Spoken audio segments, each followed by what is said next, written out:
Buenos días a todos, mi nombre es Francisco. Hoy vengo a tratar el tema de los sistemas de control en la ingeniería aeronáutica, principalmente el control directo de empuje. Nosotros sabemos que el objetivo de los turborreactores es producir empuje de manera eficiente y segura. Sin embargo, como esta variable no puede ser medida durante el vuelo, esto nos introduce diversas limitantes en cuanto al diseño de los sistemas de control. Y como resultado de estas limitantes, nosotros no podemos garantizar un consumo mínimo de combustible ni asegurar un desempeño específico, a menos que estemos tratando directamente con esta variable. Por lo tanto, lo que nos interesa en esta presentación es explorar las ventajas del uso de estimadores de empuje dentro del lazo de control, ya considerando los aspectos prácticos de la ingeniería aeronáutica. Tener un control preciso de potencia va a ser particularmente importante cuando nosotros consideremos la demanda de automatización en los sistemas de propulsión que está siendo creada por una carrera global que existe sobre la autonomía aérea, tanto en aplicaciones civiles como militares. También la Organización de Aviación Civil Internacional propuso reducir el consumo de combustible y esto va de la mano con la alta competitividad de las empresas que buscan cada vez soluciones más eficientes. Entonces, reducir el consumo de combustible nos va a permitir también operar de manera más rentable.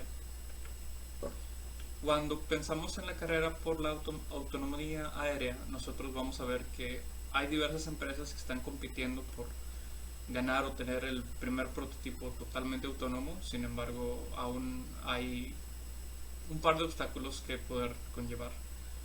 Nosotros partimos por Embraer, que está buscando desarrollar una aeronave autónoma para logística de paquetería con una carga útil de 250 a 500 libras. AW Hero lleva la delantera en cuanto a helicópteros autónomos porque tiene un helicóptero para vigilancia que ya fue certificado con la milicia italiana.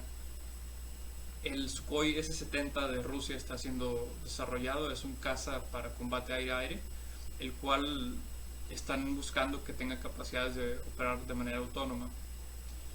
Corea del Sur, en otro aspecto, está desarrollando sistemas aéreos robóticos para monitorear la infiltración de enemigos y le dio un presupuesto de $11 millones a este proyecto. Boeing, en otro aspecto, está pensando más en el vuelo autónomo para pasajeros y ya volaron su primer demostrador, fue un vuelo relativamente exitoso. También nosotros conocemos que DroneTech ha estado enfocado en el desarrollo de aeronaves para vigilancia y monitoreo. Ya tienen varios prototipos funcionales, tanto como X-Wing, que está trabajando más en el lado de la logística, donde se está buscando convertir aeronaves que ya existen de manera autónoma, aeronaves que previamente eran tripuladas. En Estados Unidos existe el proyecto ACE de la DARPA, que es un programa de evolución en combate, donde se busca que el objetivo final sea que toda la Fuerza Aérea de Estados Unidos sea totalmente autónoma. En el mercado de América Latina nosotros podemos ver también que hay una gran competencia por dominar todo lo que involucra la logística y el transporte aéreo autónomo. Por lo tanto, tenemos empresas como Embraer, Flapper y Lilium desarrollando diferentes prototipos justamente para dominar el mercado latinoamericano. El gobierno de Japón también está planeando integrar drones aéreos de combate, pero en diferentes etapas. La primera etapa que ellos quieren lograr es un control remoto, luego tener una aeronave tripulada siendo asistida por diferentes aeronaves no tripuladas y al final una operación completamente autónoma. Si bien aún no hay ciertos obstáculos que hay que sobrellevar, esta carrera por la autonomía aérea nos ha traído diferentes innovaciones en la práctica. Nosotros podemos ver el caso del sistema de mejora para las cualidades de manejo del B-1. Esta aeronave originalmente tenía una sensibilidad muy fuerte hacia las perturbaciones atmosféricas y la solución que los ingenieros proponían era incrementar la rigidez de la aeronave, la rigidez estructural. Sin embargo, esto implicaba incrementar el peso de la aeronave en aproximadamente 4.000 kilogramos y esto se pudo solucionar mediante un sistema de control algo innovador. El sistema de control que se implementó para incrementar la rigidez de la aeronave está ubicado en las dos aletas canard que están cerca de la punta. Estas aletas son superficies de control activas que modifican la rigidez equivalente de la aeronave ante perturbaciones. Otro caso importante es el sistema anticolisión que está integrado en los aviones F-16. El video en este caso fue un video que fue desclasificado recientemente, donde un piloto perdió la conciencia al estar realizando una maniobra muy agresiva. Y aquí podemos ver cómo el sistema entra, toma el control de la aeronave y evita que caiga en colisión con la Tierra. Sin embargo, si la historia nos puede dar una indicación sobre lo que podemos enfrentar en el futuro, también debemos de considerar las problemáticas que hemos enfrentado ya cuando estamos buscando la autonomía de las aeronaves. Y un caso bastante conocido es el del Boeing 737 MAX. En esta aeronave se instaló un nuevo software denominado como MCAS, y este software lo que trataba era de compensar por un cambio hacia un turborreactor de mayor potencia. Dentro de diferentes problemáticas que ocurrieron en este cambio, incluyendo capacitación, los sensores que tal vez no estaban bien integrados en la aeronave, resultó en varias vidas perdidas. Entonces es importante que nosotros conozcamos la certificación necesaria y nosotros podamos asegurar la estabilidad resultante con nuestro nuevo software. Y este no es el único caso. También tenemos el Ciclón CH-148, que es una aeronave de la Real Fuerza Aérea Canadiense. Esta aeronave, haciendo un vuelo de rutina, se enfrentó en condiciones de operación que ellos denominaban como muy específicas, y esto provocó que el piloto perdiera el control de la aeronave, que no se pudiera recuperar y la aeronave cayera en picada al océano, también costando la vida de varias personas. Entonces es muy importante que a la hora de diseñar los controles nosotros también tengamos en mente la robustez ante la incertidumbre en la operación, que es algo muy característico de las operaciones aeronáuticas. Esto lo podemos ver de nuevo también en el caso del F-16, cuando después de extensivas pruebas se notó que en ángulos de ataque muy particulares el sistema de control perdía autoridad con las superficies de control que tenía establecidas, y esto lo llevó a una condición que se conoce como desplome profundo, donde se pierde la controlabilidad de la aeronave y el piloto tiene que realizar un conjunto de maniobras muy específicas para poder recuperarla. Ya cuando consideramos específicamente el caso de los sistemas de propulsión tradicional, nosotros vamos a ver que generalmente se controla una variable muy relacionada al empuje, que se considera que está acoplada. En este caso, la más común viene siendo la velocidad de rotación. Lo que se hace es definir un empuje de referencia o un empuje deseado, se transforma linealmente hacia una velocidad de rotación deseada, o sea, el equivalente estático, y esto entra a mi sistema de control. En los casos experimentales de este control tradicional que se han visto en turborreactores pequeños, nosotros podemos ver que se han implementado controles del tipo neuronal, localmente óptimos, H infinito, control predictivo, gain scheduling, y todos estos dan relativamente buenos resultados. Algo que hay que notar es que la mayoría de los autores no reportan el empuje resultante después de cerrar el lazo con las revoluciones, y esto es bastante importante porque el objetivo principal es producir empuje. En el caso del estimador de empuje, nosotros estamos asumiendo que la dinámica no lineal del turborreactor puede ser aproximadamente una combinación en serie de una planta lineal. Nosotros aquí escogimos un espacio de estados y una función estática no lineal que viene siendo un polinomio de segundo orden. En el caso del empuje, mi espacio de estados está denominado por AT, BT y CT, donde la salida de este espacio es un empuje lineal denominado como VDT, y ya su respectiva no linealidad está denominada como FDT, y el empuje ya no lineal, que es el que se aproxima a mis mediciones, es T. También correspondientemente tenemos el espacio de estados, la no linealidad de la velocidad de rotación. Ya considerando o observando que el estado 3 de la dinámica de la velocidad de rotación corresponde con el polo del empuje, nosotros podemos afirmar que de alguna manera estas variables están acopladas dinámicamente o comparten una dinámica, así que diseñando el observador de estado nosotros podemos aislar el estado 3 y retroalimentarlo dentro del lazo de control. Si buscamos un ancho de banda de 50 radianes por segundo, nosotros llegamos a la ganancia del observador denominada como L, y este sería el esquema resultante. tenemos un empuje de referencia. Este empuje se linealiza, cancelando la no linealidad que identificamos anteriormente como FDT, y se mantiene el lazo de control como una parte relativamente lineal, se podría decir. En este caso nosotros proponemos utilizar un compensador para poder diseñar el control considerando márgenes de fase, márgenes de ganancia y un ancho de banda. Y el observador tiene como entrada el flujo de combustible y la velocidad de rotación de la parte lineal de la planta identificada. Con pruebas experimentales nosotros podemos ver que el observador sí se acerca bastante a la realidad, a los experimentos que nosotros medimos, así que ya podemos proceder a diseñar el control. Los objetivos del control, como mencioné anteriormente, es tener 10 radianes por segundo, 60 grados de margen de fase y un mínimo de 6 decibeles de margen de ganancia. Estas especificaciones corresponden a los requisitos de aeronaves pequeñas no tripuladas en condiciones que requieren un control muy específico. Y los controles resultantes, tanto para la velocidad de rotación como para el empuje, están aquí abajo, viene siendo CDS y CT.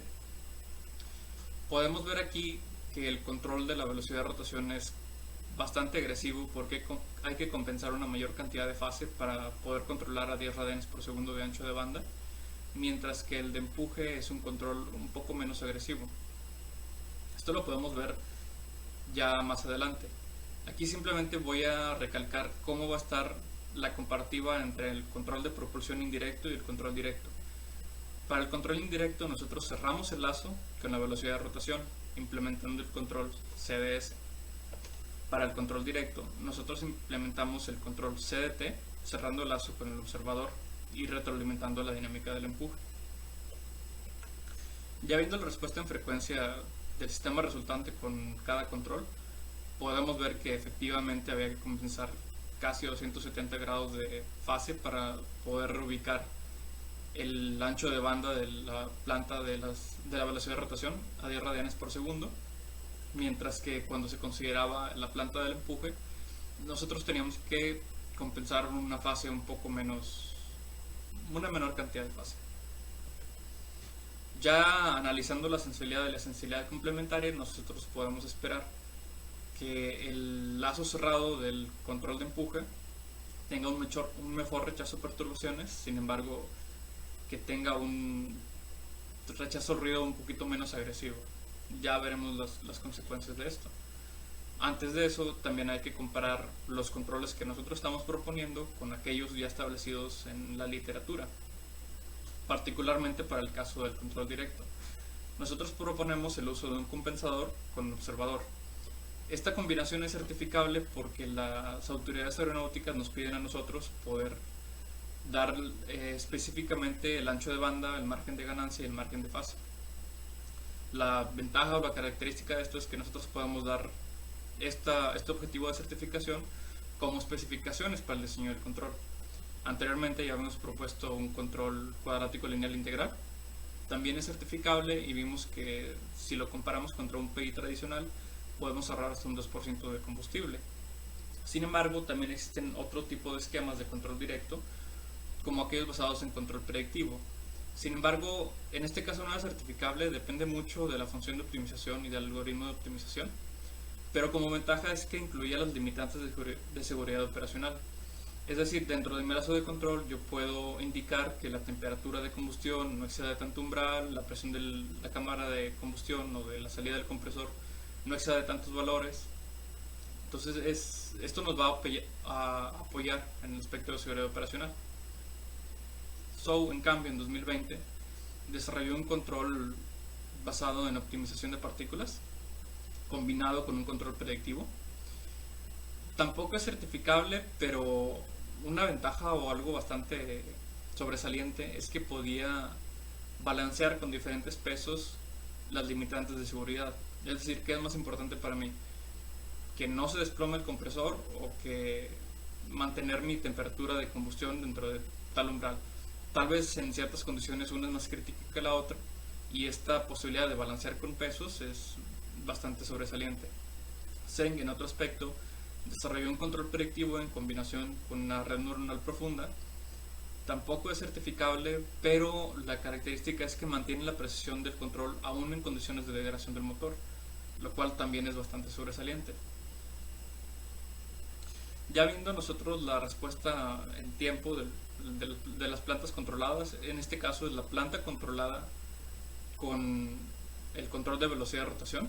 Entonces para el control directo este es el lazo cerrado, para el control indirecto este viene siendo como si estuviera la velocidad de rotación en lazo abierto con el control cerrado en el empuje.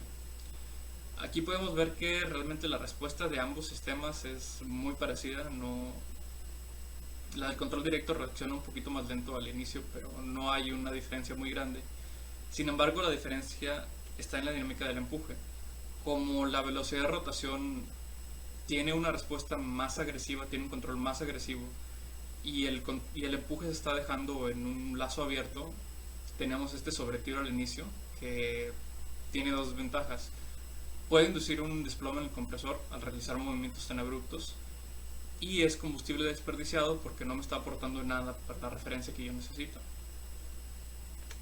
En cuanto al rechazo de perturbaciones, como ya se esperaba anteriormente, el control directo es un poco mejor en este aspecto para ambos casos.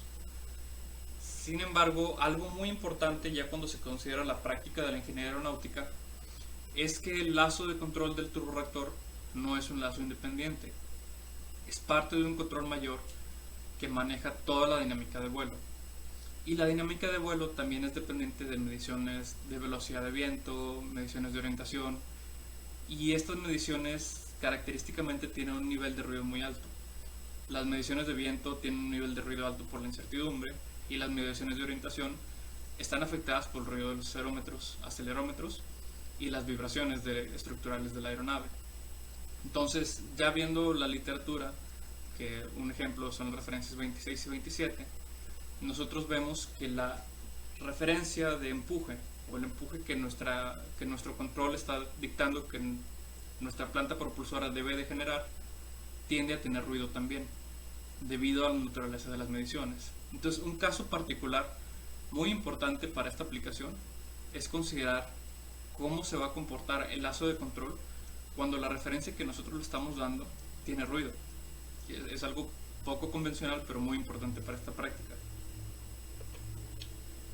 Si la referencia tiene ruido, nosotros podemos ver que el control directo tiende a reaccionar muy poco, atenúa bastante este ruido. Sin embargo, el control indirecto está tratando activamente de rechazar este ruido. Y tal vez en la velocidad de rotación esto no es tan crítico, pero ya cuando vemos las consecuencias del empuje, nosotros podemos ver que el control indirecto tiende a amplificar este ruido, generando más vibraciones en la estructura. Y estas vibraciones nos pueden causar conflictos a la hora de interactuar con los otros sistemas integrados en la aeronave. El control directo no presenta este problema, entonces esta es una diferencia muy grande. También en cuanto al consumo de combustible, estar realizando estos movimientos puede generar que nosotros estemos gastando más combustible del necesario aún en condiciones estáticas, no solamente en condiciones dinámicas. Como conclusión, nosotros podemos ver que un esquema basado en un control directo sí nos va a permitir tener un control de potencia más preciso, más eficiente y más confiable. En términos prácticos, nosotros vamos a tener mayor robustez e incertidumbre en la planta y en la operación. Podemos mejorar los márgenes de seguridad porque ya conocemos directamente la dinámica del empuje, tenemos un control de potencia más confiable y reducimos las vibraciones generadas por la planta de propulsión debido a la interacción con el control. Adicionalmente, aparte de lo que nosotros observamos en las referencias, sabemos que es posible reducir el consumo de combustible y el impacto ambiental durante el vuelo de las aeronaves, debido a que este tipo de control no es tan susceptible a las vibraciones o no tiene tanto sobretiro, y nosotros podemos asegurar la dinámica resultante ya que estamos controlando directamente con la dinámica del empuje. Y ya particularmente en este caso del control que nosotros propusimos, el uso de este observador no nos va a limitar en el uso de márgenes de ganancia, márgenes de fase o ancho de banda, por lo tanto el control resultante sí va a poder ser certificable con las autoridades aeronáuticas. Aquí están algunas de las referencias que utilizamos y pues quedamos nosotros al pendiente para cualquier pregunta que pueda surgir de este tema.